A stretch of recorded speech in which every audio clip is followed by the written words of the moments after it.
Magandang umaga, ngayon po araw ng Lunes, October 2, 2023. Update po muli sa lagay ng panahon.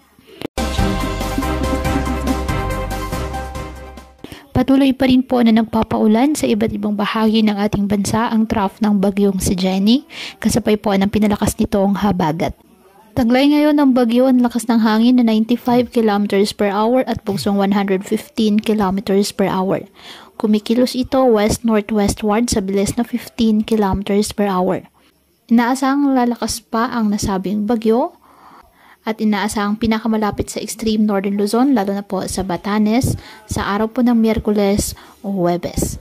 Hindi pa rin inalis ang posibilidad na bahagyang bumaba ang track nito at magkaroon po ng landfall sa extreme northern Luzon.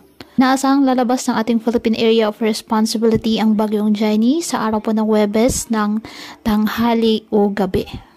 Ang trough ng bagyong Jenny ay nagpapaulan na po sa silangan at katimugang bahagi ng Luzon, partikular na sa Cagayan, Isabela, Aurora, Quezon at Bicol Region.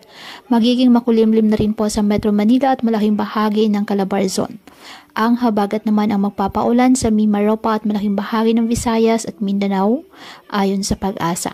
Sa mga susunod na araw, inaasahang pinakamaramdaman ang mga pag-ulan at pagbugso ng hangin dala po ng bagyo sa extreme northern Luzon, lalo na sa Apayao, Batanes, Cagayan at Ilocos Norte. Simula po sa araw ng Martes hanggang sa Huwebes.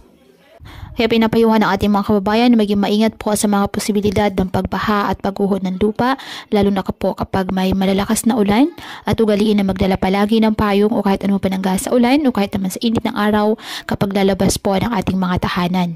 At yan po muna ang update sa lagay ng panahon ngayong araw. Muli patuloy po tayo na mag-ingat at palaging tandaan, God loves you. Stay safe and God bless.